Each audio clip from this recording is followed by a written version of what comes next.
ओम नमः शिवाय। गुरु का शुभ गोचर फल विक्रम संवत 2082। गत विक्रमी संवत 2081 के मध्य 1 मई 2024 से गुरु बृहस्पति वृष राशि में संचार कर रहे हैं और आगामी विक्रम संवत 2082 के आरंभ 30 मार्च 25 से 13 मई 2025 तक गुरु वृष राशि में ही संचार करेंगे। तारीख 14 मई बुधवार 2025 को गुरु शीघ्र गति से रात्रि 10:33 पर मिथुन राशि में प्रवेश करेंगे। अधिक समय तक शीघ्र गति से संचार के कारण गुरु 18 अक्टूबर 2025 को अपनी उच्च राशि कर्क में रात्रि में 7:46 पर प्रवेश करेंगे। तारीख 11 नवंबर 25 को बकरी होकर 5 सितंबर 2025 को ही पुनः मिथुन राशि में प्रवेश करेंगे। तारीख 11 मार्च 2026 से मार्गी होकर संवत के अंत तक 19 मार्च 2026 तक मिथुन राशि में ही संचार करेंगे। गुरुदेव बृहस्पति 11 नवंबर 25 से 10 मार्च 26 तक बकरी अवस्था में संचार करेंगे।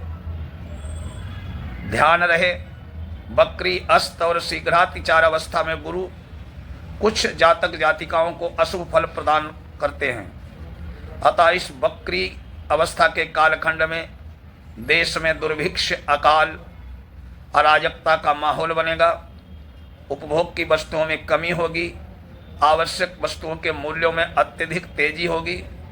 लोगों में क्लिष्ट रोगों का भय, अशांति और दुखों की बहुलता रहेगी। कहीं राज्य में छत्रभंग, सत्ता परिवर्तन, उपद्रव, लूटमार, हिंसक घटनाएं होने का भय हो सकता है। यदा क्रूरो ग्रहो बकरी हितचारी तो सौम्यतः पीड़ा व्याधि भयम तत्र दुर्भिक्षम राज्य विग्रहम। विक्रम संवत 2082 मध्य तारीख 6 मई 25 से 10 अगस्त 25 के मध्य गुरु शीघ्र गति से संचार करने, 11 नवंबर 25 से 10 मार्च 26 तक बकरी रहने से दुर्भिक्ष अथवा राजनीतिक अराजकता का माहौल बनेगा। राजनीतिक विद्वेष, केंद्रीय राज्य सरकारों को उपद्रव, हिंसा, आंदोलन आदि का सामना करना पड़ेगा। शास्त्रों में भी मिथुन राशिगत गुरु के बकरी काल में पशुधन के मूल्यों में वृद्धि होने की बात कही गई है। मिथुनस्था सुरुरु विकारं कुरुते दया ते यदा अष्टमासी भवेत क्रूरा चतुष्पद मगरता। मार्गशीर्ष पौषादि मासों में वस्त्र आदि सस्ते होंगे। लोगों का स्वास्थ्य अच्छा रहे, दुर्भिक्ष कुछ रहे। अब आगे वृष राशि में गुरु संचार का फल जो है वृष बताने जा रहा हूँ। वृष राशौ यदा जीवो वैशाखा संवत्सर तदा नंदशाला भवेद मेघा सर्वधान्या समर्घता। गुरु जब वृष राशि में आए तो वैशाख मास संवत्सर होता है और इसमें नंदसाल नामक मेघ वर्षा करते हैं। इसी प्रकार की रसदार वस्तुएं, गन्ना, रसदार फल सस्ते हो जाएंगे। वैशाख आश्विन महीनों में स्त्रियों, हाथियों को पीड़ा, उन पर अत्याचार बढ़ेंगे। नेताओं में परस्पर वैर विरोध रहेगा। गेहूं, चावल, चना, मूंग, उड़द, तिल आदि श्रवण और ज्येष्ठ मास में विशेष महंगे होंगे। वर्षा कम होगी। विश्व में किसी की सीमाओं में बदलाव होगा, अर्थात देश भंग होने की संभावना बनती है। चौपाइयों के रोग फैले और मृत्यु हो। आषाढ़ मास में वर्षा होगी, परंतु भाद्रपद मास में वर्षा का अभाव रहेगा। अब मिथुन राशि में गुरु संचार फल। मिथुने संगते जीवे ज्येष्ठाख्यो संवत्सरो वदे भवेत् बालानाम दोषमस्वानाम खंडवृष्टि तदा भवेत्। अर्थात जब गुरु मिथुन राशि में आए तो ज्येष्ठ मास नामक वर्ष होता है। उसमें करकोटक नामक मेघ वर्षा करते हैं, खंड वृष्टि होती है। बालकों, घोड़ों, भैंसों और हाथियों को पीड़ा तथा लोग चोरों से पीड़ित रहते हैं। सफ़ेद वस्त्र, कांसी, कपूर, चंदन, मजीठ, नारियल, सुपारी, सोना, चांदी ये पहले सस्ते होंगे, फिर महंगे होंगे। राजा लोग स्वस्थ रहेंगे। प्रजा में वृद्धि होगी। तेल, खांड, शक्कर, धातु सस्ती होगी। अपिच अपि च मिथुने गुरुर्याति तत्राब्दे दारुणम भयम नृपाणाम विग्रहत्रस्त स्वल्पम तोयम भविष्यति। जिस वर्ष मिथुन राशि में हो बृहस्पति हो उस वर्ष देश में भय और परेशानी कारक घटनाएं होती हैं।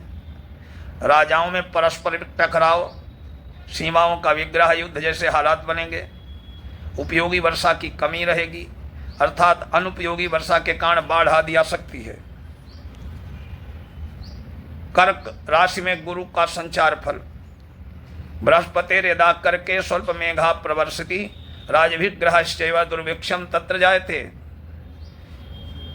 अर्थात बृहस्पति जब कर्क राशि में प्रविष्ट हो उस वर्ष में वर्षा, अनुकूल वर्षा की कमी होगी। कहीं दुर्भिक्ष अथवा खाद्यान्न के उत्पादन में कमी हो, राजाओं राष्ट्राध्यक्षों में परस्पर टकराव, युद्ध का माहौल बनता है। गेहूं, धान्य, तेल, चावल, घी, नमक, उड़द, लौंग, मिर्च, दालचीनी, इलायची, जायफल आदि महंगे होंगे। इन वस्तुओं को शीतकाल में संग्रह करके बैसाख जेठ में बेचने से चौगुना लाभ होगा। वर्षा ऋतु में बहुत वर्षा होने से धान्य आदि की अच्छी खेती होगी। विशेष ध्यान देने वाली बात यह है कि मिथुन राशि पर संचारकालीन गुरु की इस राशि पर शत्रुगत स्थिति, धनु राशि पर सप्तम स्वग्रही दृष्टि, परंतु तुला और कुंभ राशि पर क्रमशः शत्रु और समदृष्टि रहेगी। फलस्वरूप धनु कुंभ राशि वालों को विद्या में सफलता, विवाह, संतान संबंधी सुख, धार्मिक आध्यात्मिक कार्यों में रुचि आदि शुभ फल प्राप्त होने की संभावनाएं बनेगी। परंतु तुला राशि वालों को गुरु की शत्रु दृष्टि के कारण विद्या में यथेष्ट सफलता न मिलना, प्रियजन वियोग, स्वास्थ्य कष्ट, निकटस्थ बंधुओं में साथ मतभेद, अशुभ फल घटित होने के रहेंगे।